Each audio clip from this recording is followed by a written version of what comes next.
RDT సంస్థపై కక్ష సాధింపు చేస్తున్న కేంద్ర రాష్ట్ర ప్రభుత్వాల వైఖరికి వ్యతిరేకంగా ఎంఆర్పీఎస్ ఆధ్వర్యంలో కళ్యాణదుర్గం పట్టణంలో నిరసన కార్యక్రమం చేపట్టారు. 50 ఏళ్లుగా స్వచ్ఛంద కార్యక్రమాలు చేపడుతున్న ఆర్డీటీ సంస్థపై కక్షాపూరిత చర్యలకు పాల్పడటం అంటే నిరుపేదల అభివృద్ధిని అడ్డుకోవటమే అన్నారు. వెంటనే ఏఏఎఫ్ఆర్ఏను రెన్యువల్ చేయాలని, లేకపోతే ఆందోళన ఉధృతం చేస్తామని హెచ్చరించారు.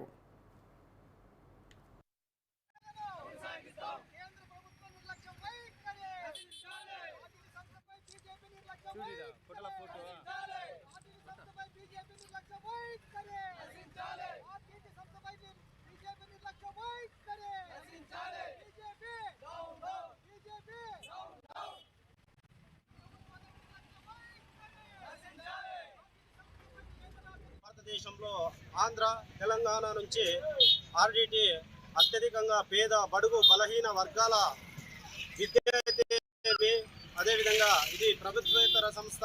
అన్ని వర్గాల వారికి, అన్ని కులాల వారికి కూడా మేలు కోరే విధంగా విద్యాపరంగా, వైద్యపరంగా, మహిళల పరంగా, అదేవిధంగా ఎకాలజీ పరంగా, అదేవిధంగా ఈ పేద, బడుగు, బలహీన వర్గాల వారికి హాస్పిటల్ పరంగా అయితే ఏమి అన్ని రకాల అభివృద్ధి కార్యక్రమాలు చేస్తున్నటువంటి ఈ బీజేపీకి జీర్ణించుకోలేక చాతుర్వర్ణం మయాశుద్ధం కులకర్మ విభాగశ అనే విధంగా 4 వర్ణాల్లో 3వ వర్ణమైనటువంటి శూద్రుల మీద ఇంత కుట్ర చేసి ఆర్డీటీ సంస్థను రెన్యువల్ చేయకుండా ఉండడం చాలా దుర్మార్గమైన ప్రభుత్వం. ఈ రాష్ట్ర ప్రభుత్వాలు, కేంద్ర ప్రభుత్వాల వైఖరిని మేము ఖండిస్తున్నాం.